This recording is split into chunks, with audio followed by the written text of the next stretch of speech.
이제 제가 또 오랜만에 수요 예배 설교를 하게 되었습니다. 제가 올해 수요 예배 설교를 이렇게 시작하면서 이제 빌립보서를 1장부터 4장까지 나눴으면 좋겠다 했는데 이제 시간상 빌립보서를 이제 3장 마지막까지 다루게 되었습니다. 그래서 오늘도 이 빌립보서 말씀을 가지고 함께 은혜를 나누길 원합니다. 우리가 세상 속에 그리스도인으로 살면서 중요한 것이 있다면 바로 이제 정체성일 것입니다. 나는 누구인가? 또 나는 무엇을 위해 사는가? 이런 거죠. 정체성을 잘 세워야 우리가 세상 속에서 승리할 수가 있습니다.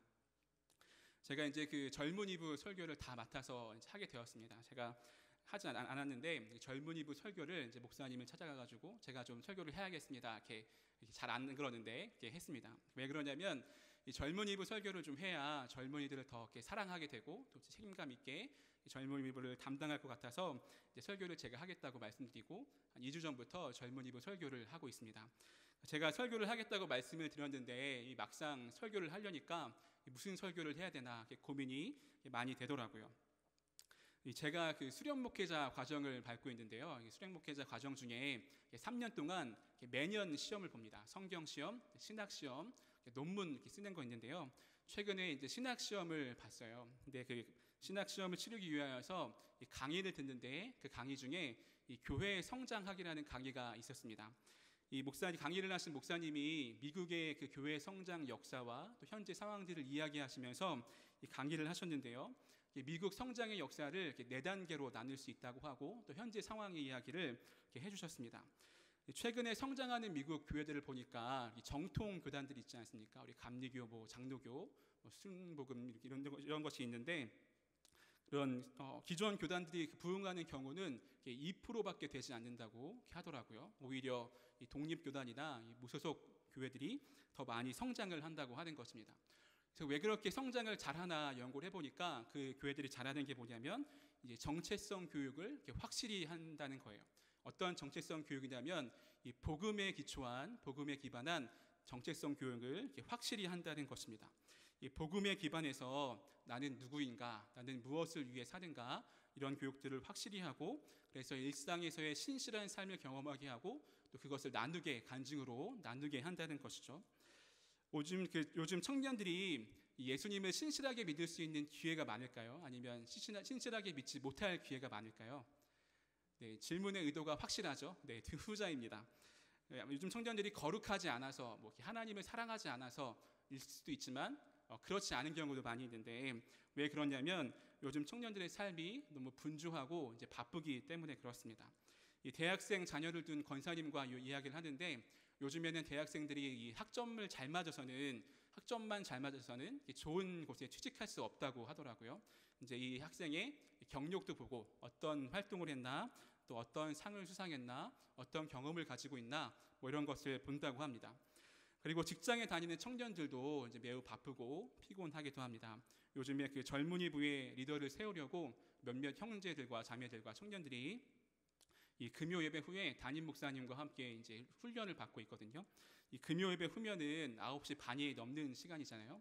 보통 이제 금요일 오후쯤 되면 항상 오는 문자가 있어요. 한 청년에게 전도사님 오늘 좀 일이 늦게 끝날 것 같아서 늦거나 못 갈 것 같아요. 이렇게 문자가 옵니다. 9시 반이 됐는데도 일이 안 끝나는 청년도 있고요. 또 지난주에는 한 자매가 이제 일을 마치고 훈련 받으러 왔는데 이렇게 툭 치면 쓰러질 것 같은 피곤한 얼굴과 또 말을 해도 이제 피곤해가지고 기운도 없는 그런 모습을 보면서 이렇게 안타까움을 이렇게 느꼈습니다. 이런 상황 속에서 어떤 설교를 젊은이들과 할까 생각하는데 그 강의를 듣기도 했고 또 기도하면서 하나님 주시는 마음은 이제 이 정체성에 대해서 설교를 시작해야겠다라는 마음을 주셔서 지금 이제 젊은이들과 이 정체성 교육에 대해서 함께 이야기를 나누고 있습니다. 그런데 사실 이 분주한 삶 속에서 정체성을 확실히 하는 것은 어느 특정 공동체만 해야 되는 것이 아니고 우리가 예수님의 길을 따라 걷고 있는 누구라도 정체성의 문제를 확실히 해야 하죠. 그래서 오늘 말씀을 통해서 우리 그리스도인이 어떤 정체성을 가지고 있어야 하는지 함께 나눠봤으면 좋겠습니다. 오늘 본문 처음에 보면 이 사도 바울이 교만한 것이 아닌가 싶을 정도의 이야기를 하는데요. 우리 17절 말씀 같이 한번 읽어보겠습니다. 17절 같이 읽겠습니다. 시작. 형제들아 너희는 함께 나를 본받으라. 그리고 너희가 우리를 본받은 것처럼 그와 같이 행하는 자들을 눈여겨보라. 네, 이 구절에서 핵심은 나를 본받으라라고 이야기합니다. 우리가 문자상으로 보면 나를 본받으라라고 하는 이 바울의 이야기는 교만해 보이기도 합니다. 그렇죠? 누군가 쉽게 다른 사람에게 가서 나를 본받으십시오라고 잘 이야기하지 않잖아요. 그런데 이 큰 맥락에서, 이 성경 큰 맥락에서 오늘 바울의 고백을 볼 때 나를 본받는 것을 통하여서 누가 드러나는지를 알면 바울이 교만한 것인지 아니면 형제들을 사랑하는 것인지 알 수가 있습니다. 우리 이전 본문인데 3장 12절 같이 한번 읽어보겠습니다. 같이 읽겠습니다. 시작. 내가 이미 얻었다 함도 아니요 온전히 이루었다 함도 아니라 오직 내가 그리스도 예수께 잡힌 바 된 그것을 잡으려고 달려가노라. 네, 이 말씀은 사도 바울이 3장 4절부터 하고 있는 자신의 간증의 결론이라고 할 수 있습니다. 우리가 잘 알고 있는 말씀인데 5절에 보시면 8일 만에 할례를 받고 또 이스라엘 족속이고 베냐민 지파고 히브리인 중에 히브리인이고 율법으로는 바리새인이고 또 열심으로 교회를 박해하던 자가 바로 나였다라고 이야기한 다음에 마지막 결론이 뭐냐면 12절에 예수를 붙잡는다라고 하는 것이 바울의 고백이었습니다. 내가 그리스도께 잡힌 바 되었다라고 이야기하는데요. 자만하거나 교만한 마음으로 나를 본받으라라고 한 것이 아니고 정직하고 간절한 마음으로 이 사람들이 나를 본받았으면 좋겠다라고 이야기하는 것입니다. 이러한 사도의 고백은 내가 십자가에서 죽은 사람만 할 수 있는 고백입니다. 그래서 사도 바울이 갈라디아서 2장 20절에 이렇게 이야기합니다. 우리 갈라디아서 2장 20절 좀 길지만 같이 한번 읽어보겠습니다. 같이 읽겠습니다. 시작. 내가 그리스도와 함께 십자가에 못 박혔나니 그런즉 이제는 내가 사는 것이 아니요 오직 내 안에 그리스도께서 사시는 것이라.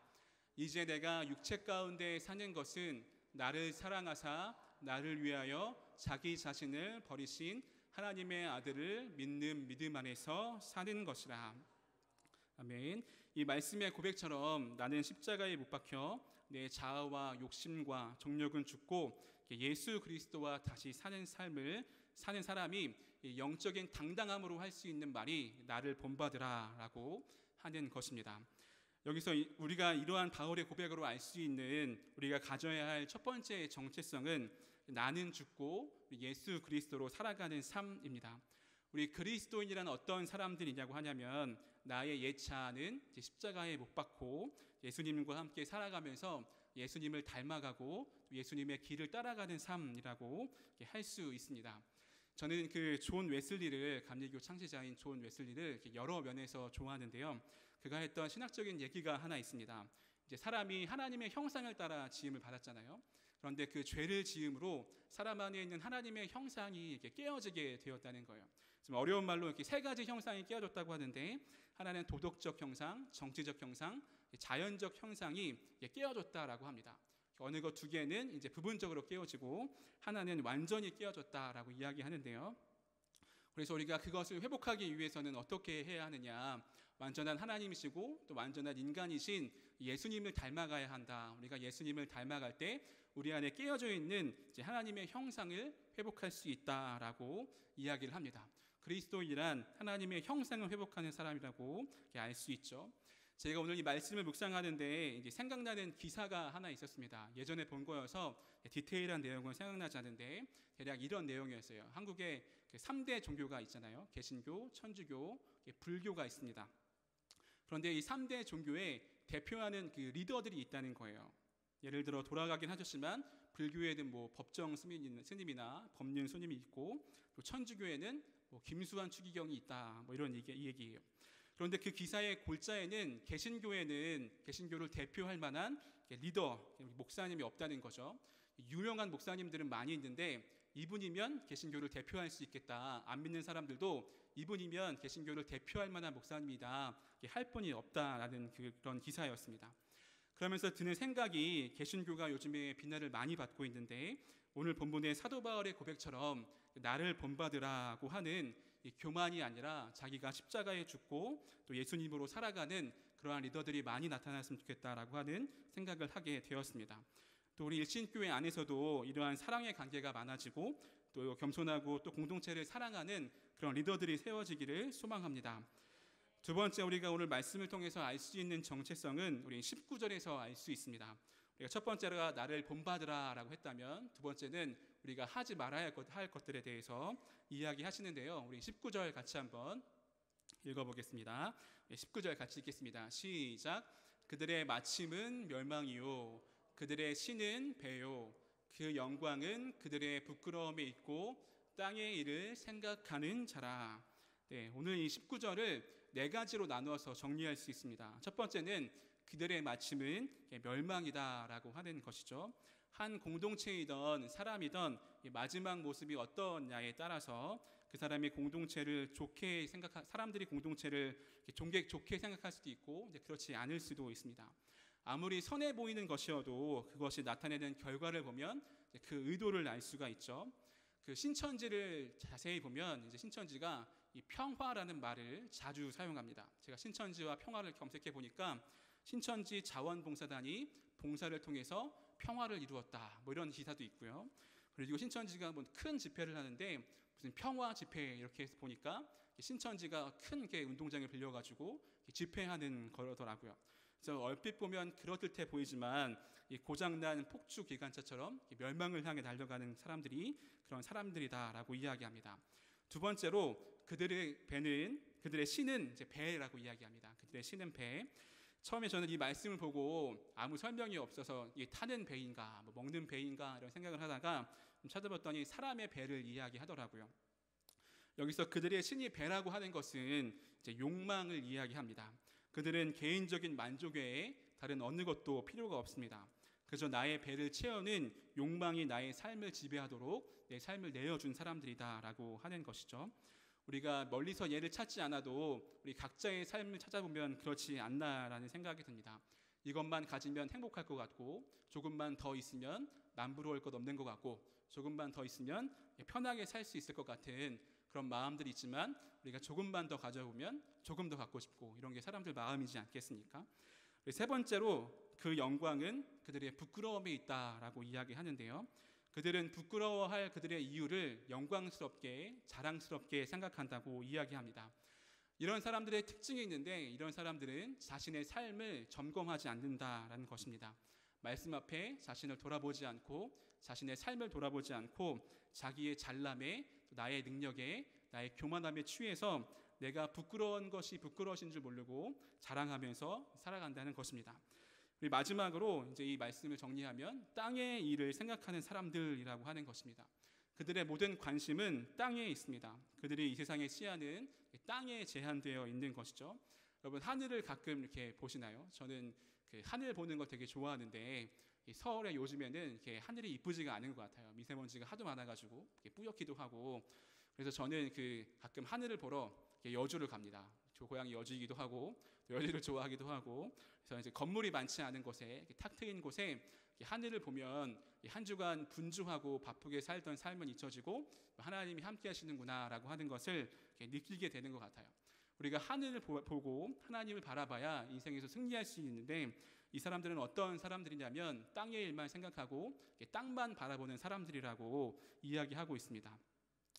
그래서 사도 바울은 이런 사람들을 이렇게 부릅니다. 우리 18절 빨간 글씨를 한번 읽어보겠습니다. 우리 같이 읽겠습니다. 시작. 그리스도의 십자가의 원수. 네, 여러 사람들이 그리스도의 십자가의 원수로 행한다라고 이야기하는데요. 이 19절에서 설명하고 있는 이런 사람들은 이제 여기 나와 있는 바울의 말처럼 그리스도의 십자가의 원수다라고 이야기합니다. 그런데 이렇게 19절에 나와 있는 말씀은 바울의 삶과 고백과 대조되는 것들이 있습니다. 그 사람들은 멸망을 향하여 나아간다고 했는데, 바울은 하나님의 부르심을 따라 나아갑니다. 또 바울은 부끄러움을 자랑하지 않고 또 예수 그리스도를 자랑합니다. 그리고 땅만 바라보지 않고 하나님이 위에서 부르시는 이 부르심의 상을 위해서 달려가는 사람이 사도 바울이라고 할 수 있습니다. 우리가 이 두 번째 말씀을 통해서 이 정체성을 두 가지로 정리할 수 있는데요. 먼저는 그리스도인이란 십자가의 원수가 아닌 삶을 사는 사람들입니다. 즉 19절에 이 반대로만 살면 되는 것입니다. 멸망이 아닌 생명으로 나아가고 내 배만 채우는 것이 아니라 하나님께 드릴 것을 마땅히 드리고 소외받고 어려운 이웃들을 돌보며 섬기는 것, 그것이 그리스도인의 정체성, 삶이라고 할 수 있습니다. 또 두 번째는 이들을 대하는 바울의 태도에서 알 수 있는데요. 이렇게 십자가의 원수대로 살고 자기 마음대로 사는 사람들을 보면 그냥 혀를 끌끌 차서 내 마음대로 살아라, 너네 그렇게 살다가 멸망당해라 할 것 같은데, 바울은 그렇게 하지 않습니다. 바울이 어떻게 하는지 보시면서 우리 18절 같이 한번 읽어보겠습니다. 네, 우리 18절 같이 한번 읽어보겠습니다. 시작. 내가 여러 번 너희에게 말하였거니와 이제도 눈물을 흘리며 말하노니 여러 사람들이 그리스도의 십자가의 원수로 행하느니라. 네, 여기 보면 내가 여러 번 너희에게 말했다 하는 것을 봐서 바울이 이 사람들에 대해서 한두 번 이야기한 것이 아님을 알 수 있고, 또 눈물을 흘리며 말한다라고 하는 걸 보면 바울이 얼마나 긍휼한 마음 가지고 또 안타까운 마음 가지고 이 사람들을 위해서 이야기하는지 우리가 알 수가 있습니다. 네. 그리고 이는 자신의 욕심 때문이 아니고, 이 사람을 변화시켜야겠다, 자신의 욕심 때문이 아니고 하나님의 사랑을 먼저 경험한 사람으로서 이 사람들이 그리스도의 십자가의 원수로 사는 것이 아니고 십자가를 사랑하는 자들로 살기를 원했다라고 하는 것이 이제 바울의 고백이었고, 또 이를 통해 알 수 있는 그리스도인의 정체성은 십자가의 원수로 살아가는 이들에 대한 긍휼한 마음, 또 애통하는 마음, 안타까운 마음이 있어야 된다는 것입니다. 다른 사람에 대한 애통함이 없이 또 긍휼함이 없이 나만 잘 살기를 원한다면 그것은 참된 그리스도인의 모습이 이제 아닌 것이죠.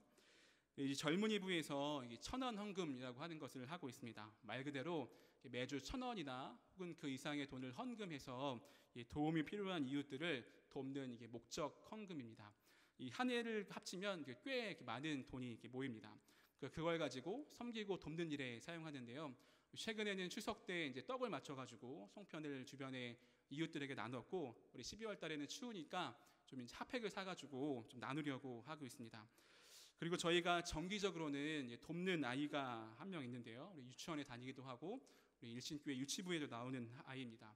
이 아이의 이야기를 뭐 자세히 할 수는 없지만 간단히 해보면 20살 된 이 청년 둘이 이제 사고를 쳐가지고 이제 이 아이를 낳게 됐는데요. 이제 이 아이의 엄마는 그 부모님이 내 딸을 이렇게 살게 할 수 없다 해서 이제 엄마를 데려가 버리고요. 또 아이의 아빠는 들어보니까 철부지더라고요. 군대도 안 갔다 오고 뭐 이렇게 도둑질하다 걸리고 뭐 이랬다고 합니다.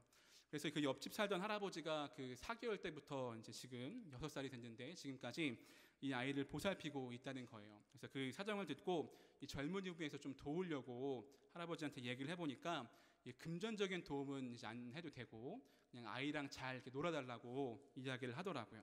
그래서 젊은이 부 청년들이 돌아가면서 아이를 데리고 이제 놀러 다녔습니다. 뭐 이렇게 아이가 좋아하는 연극도 보고요, 뭐 아쿠아리움도 가고, 뭐 키즈 카페도 가고, 놀이동산도 다녔어요. 이 아이를 섬기고 온 청년들이 공통적으로 하는 이야기가 있습니다. 먼저는 너무 힘들다는 거예요. 이 6살 된 아이의 이 에너지를 감당할 수가 없어서 너무 힘들다라고 하는 것과, 또 하나는 이제 처음 만나면 이제 그 청년들을 이모, 삼촌 이렇게 부른대요. 그런데 아이가 너무 신나면 갑자기 이제 엄마, 아빠 이렇게 부른다는 거예요. 그럼 이 청년들이 당황하기도 하고 그리고 좀 안쓰럽기도 하고 그런 마음들이 이제 있다는 거죠. 저는 청년들이 이렇게 돕는 것을 보고 저희가 1년 넘게 2년 가까이 돕고 있는데 뭐 기쁨으로 그 아이들을 돕고 있는 것을 보고 이 영혼을 향한 애통하는 마음, 안타까운 마음이 있구나라는 생각을 하게 되었습니다. 물론 이 아이가 뭐 십자가의 원수다라고 하는 것은 아닙니다. 우리가 누구를 향하여서 십자가의 원수라고 단정 지을 수 없겠죠. 그러나 이 십자가의 원수와 같이 이 악을 행하고 이 아이를 책임지지 않는 그 부모의 모습을 생각해 볼 때 이 아이를 긍휼히 여기고 또 안타깝게 여기는 것은 매우 중요한 것 같습니다. 우리가 이러한 영혼들을 향해서 애통하고 긍휼한 마음을 갖는 것은 이 그리스도인의 정체성 중에 이제 하나라고 할 수 있습니다. 우리가 세 번째로 그리스도인이 가져야 할 정체성이 있는데요. 우리 20절 같이 한번 읽어보겠습니다. 20절 같이 읽겠습니다. 시작. 그러나 우리의 시민권은 하늘에 있는지라 거기로부터 구원하는 자 곧 주 예수 그리스도를 기다리노니. 네, 우리 바로 앞에서는 십자가의 원수들에 대해서 이야기하지만 사도 바울은 그러나라고 이야기하면서 이제 우리의 시민권은 하늘에 있다라고 이야기합니다. 다시 말하면 우리는 하나님 나라의 백성이다라고 이야기할 수 있고, 좀 풀어서 얘기하면 우리는 하나님의 통치를 받고 있는 사람이다라고 이야기하고 있습니다. 여기서 바울이 이 시민권이라고 하는 단어를 굳이 사용한 이유가 있는데요. 제가 빌립보서 설교를 시작하면서 이 빌립보라는 지역에 대해서 이야기하기도 했는데요. 이 빌립보는 로마의 식민지였습니다. 그리고 빌립보는 로마와 똑같은 법을 사용했습니다. 이 이야기는 로마의 힘 있는 자들이 많은 것을 누리고 또 권세를 행하고 권력을 갖게 되는 것처럼 이 빌립보에서도 똑같이 이 사람들이 로마에서의 법이 같으니까 똑같은 권리를 누릴 수 있다라고 하는 거예요. 그래서 빌립보 사람들은 자신들이 로마의 법을 쓰고 있다는 것을 굉장히 자랑스러워했다고 이야기하고 있습니다. 그러니까 빌립보는 로마의 식민지였지만 로마와 동일한 법을 사용하면서 특권을 누리고 있는 사람들이라고 하는 것이죠. 이러한 빌립보 사람들에게 너희의 시민권이 하늘에 있다라고 바울이 굳이 이야기하는 이유는 너희가 로마 황제의 통치를 받을 것이 아니라 하나님 나라의 통치를 받아야 하고 또 하나님께 충성해야 된다고 하는 것을 바울은 이야기하는 것입니다. 네, 스탠리 하우어스라고 하는 신학자가 있는데 그 신학자가 이와 관련해서 이야기한 것이 있습니다. 우리 한번 보여주시겠어요? 우리 같이 한번 읽어보겠습니다. 우리 같이 한번 읽어보겠습니다. 시작. 교회는 하늘나라의 식민지이며 타 문화의 한 가운데 있는 문화의 섬이다. 세례를 통해 우리의 시민권은 한 나라에서 다른 나라 소속으로 바뀌고 그때 우리는 우리가 속한 문화가 어떤 것이든지 그곳에서 나그네 된 거류민의 신분으로 변하게 된다. 말이 좀 어렵긴 한데 우리가 세례를 통해 하나님의 백성이 되고 하나님 나라의 통치를 받는다면 이 땅에서의 삶은 나그네 된 거류민의 신분이다라고 이야기하는 것입니다. 우리가 흔히 얘기하는 우리가 돌아갈 본향이 있다라고 하는 것이죠. 우리가 이 하나님 나라의 시민권을 가지고 있다, 또 하나님 나라의 백성이다라고 하는 이 정체성이 중요한 이유는 우리가 이 세상을 살아갈 때 이 세상의 풍조를 따라 살지 않고 하나님 말씀을 의식하고 하나님 말씀대로 살아갈 수 있다는 데 있습니다. 하늘에 속해 있는 사람은 하늘의 귀가 열리게 돼 있죠. 그래서 하나님 말씀을 알고 하나님의 뜻을 알고 하나님 말씀대로 행하는 사람들인 것입니다. 그런 사람들은 하나님의 뜻을 자기의 소명으로 삼고 사는 사람들입니다. 자기의 생각대로, 자기의 기분대로, 자기의 감정대로 살지 않고 하나님의 뜻이 나의 소명인 것처럼 사는 삶이죠. 그래서 나 중심적인 삶, 나의 삶의 안위와 평안만 구하는 사람이 아니라 또 내 배만 채우려고 하는 사람이 아니라 하나님이 사랑하시는 우리 이웃들도 사랑하는 사람이라고 하는 것을 우리가 알 수가 있습니다. 제가 최근에 읽은 책 중에 사랑 그 세상에서 가장 위대한이라고 하는 책이 있습니다. 굉장히 얇더라고요. 이렇게 얇은데 30분이면 다 읽을 정도의 분량이었습니다. 고전 중에 하나이고 김기성 목사님이 추천사를 쓰셨길래 사서 읽어보았는데요. 우리 고린도전서 13장을 우리가 사랑장이라고 하잖아요. 고린도전서 13장을 가지고 이 사랑에 대해서 이제 쓴 책입니다. 이 책은 얇았는데 내용은 가볍지 않고 통찰력 있는 책이었습니다. 거기 보니까 이렇게 이야기하는데요. 우리가 이 세상에서 살며 전념해야 할 최고의 가업은 사랑을 배우는 것이라고 이야기합니다. 한 번 더 이야기하면 우리가 이 세상에서 살면서 이루어야 할 최고의 과업은 사랑을 배우는 것이라고 이야기하면서 그러면서 삶은 사랑을 배울 기회로 넘쳐난다라고 이야기합니다. 그러면서 사랑을 이렇게 정리하는데요. 우리 방금 띄웠던 거 다시 한번 띄워주시면 우리 같이 한번 읽어보겠습니다. 시작. 사랑은 그리스도의 인격이 전방위에 걸쳐 풍부하고 강력하고 떳떳하고 활기차게 드러나는 것입니다. 그리스도를 닮은 본성이 충만하게 성숙되는 것입니다. 네, 사랑은 그리스도를 닮은 본성을 충만하게 성숙하게 한다고 이야기하는 것입니다. 이 하늘의 시민권을 가지고 있는 사람들은 이처럼 십자가의 원수로 살지 않고 예수 그리스도 안에서 사랑하며 살기로 결단하는 사람들이라고 할 수 있는데요. 그래서 우리 옆에 있는 분들과 이렇게 한번 인사해 보겠습니다. 사랑하는 것만으로도 바쁩니다. 한번 인사해 보겠습니다. 사랑하는 것만으로도 바쁩니다. 네, 그리고 이 하늘의 시민권을 가진 사람이 가지고 있는 소망이 있는데요. 우리 20절을 다시 한번 읽어보겠습니다. 우리 다시 한번 읽어보겠습니다. 시작. 그러나 우리의 시민권은 하늘에 있는지라 거기로부터 구원하는 자 곧 주 예수 그리스도를 기다리노니. 네, 누구를 기다리나요? 네, 예수님을 기다린다라고 이야기합니다. 구원하는 자 예수 그리스도를 기다린다. 즉 예수님의 다시 오심을 기다리는 것이죠. 우리가 왜 신앙생활을 하냐요? 우리 청년들에게 물어보니까 이제 내가 행복하려고 신앙생활을 합니다. 이렇게 대답하는 사람이 많더라고요.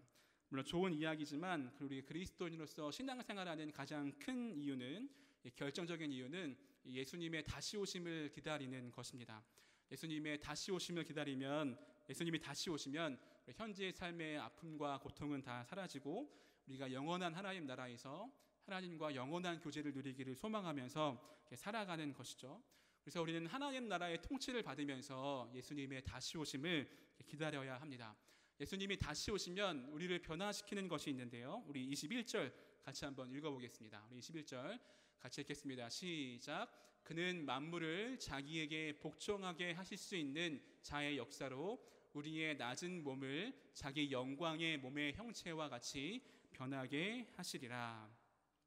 네, 예수님은 만물을 자기에게 복종할 수 있는 능력을 가지고 무엇을 하냐면 낮은 몸을 가진 우리와 같은 사람들을 자기의 몸의 형태로 바꾸신다라고 합니다.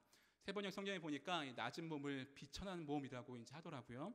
이 비천한 몸을 가지고 있는 우리의 모습을 이제 자기의 영광의 몸의 형체와 같이 변화시킨다라고 하는 것이 이제 그 예수님의 다시 오시면 나타나는 일인 것입니다.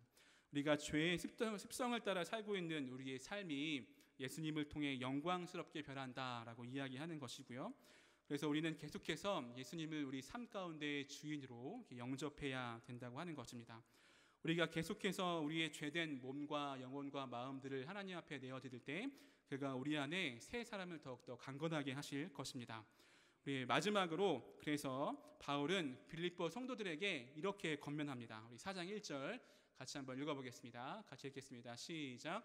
그러므로 나의 사랑하고 사모하는 형제들, 나의 기쁨이요 면류가 아닌 사랑하는 자들아, 이와 같이 주 안에 서라. 아멘. 이 말씀을 보면 이 바울이 빌립보 성도들을 얼마나 사랑하고 있는지 이제 알 수가 있습니다. 바울이 그렇게 사랑하는 빌립보 교인들에게 권면하는 것이 무엇이냐면 주 안에 서라고 권면하는 것입니다. 세 번역에 보니까 주님 안에 굳건히 서 있으십시오라고 이야기합니다. 지금 빌립보 교회 교인들은 십자가의 원수들이 행하는 그 한복판에 서 있습니다. 조금이라도 말씀에 끼어 있지 않고 내가 하나님 나라의 백성이라는 정체성이 흔들리게 되면 언제라도 십자가의 원수로 살아갈 수 있는 자들이 빌립보 교인들인 것이죠. 또 우리이기도 합니다. 그래서 사도 바울은 아주 사랑하고 또 아끼는 마음으로 너희가 주 안에서 굳게 서라고 권면하고 있는 것입니다. 설교를 이제 마무리하려고 하는데요. 우리 설교 처음에 이 청년들의 분주한 삶에 대해서 이야기했습니다. 그러나 분주하고 바쁜 삶은 비단 청년들의 이야기만은 아닐 것입니다. 여기 있는 성도님들도 가족을 돌보시고 또 일을 하시고 직장에 다니시고 또 맡겨진 일들을 하시면서 이 바쁘고 분주하게 사람들 사이에서 또 갈등도 있으시면서 살아가실 것입니다. 우리가 이런 상황에서 복음에 기반한 정체성을 확실히 하지 않으면 우리가 이 사도 바울의 이야기처럼 언제든지 우리도 십자가의 원수로 행할 수 있는 사람들이라고 하는 것이죠. 그래서 우리는 정체성을 이렇게 확실히 해야 합니다. 나는 누구인가? 예수님 안에서 나는 무엇을 원하고 있나? 해야 한다는 것이죠. 오늘 말씀의 근거에서 첫 번째로 이 바울이 나를 본받으라고 했을 때 그것은 교만한 마음으로 나를 본받은 것이 아니라 우리 형제들을 위해서 자기를 십자가에서 죽은 사람만이 할 수 있는 그런 고백이었다라는 것을 기억하면서 나는 죽고 우리 예수님으로 살아갈 수 있는 우리 모두가 되기를 소망합니다. 우리가 두 번째로 십자가의 원수가 되어서 자기 배만 불리려고 하고 멸망을 위해서 달려가는 것이 아니라 예수님의 말씀처럼 자기의 십자가를 지어 예수님을 따라가며 이 십자가의 원수된 자들을 긍휼히 여길 수 있는 또 우리가 되기를 소망합니다. 마지막으로는 우리 그리스도인이란 하나님 나라의 백성, 하늘의 시민권을 가지고 있는 사람이다라고 했는데요. 우리는 하나님의 통치를 받는다라고 하는 것을 기억하면서 다시 오실 예수님을 기다리고 또 주님 안에 굳건히 서 있을 수 있는 우리 모두가 되기를 간절히 소망합니다. 우리 함께 찬양하시겠습니다.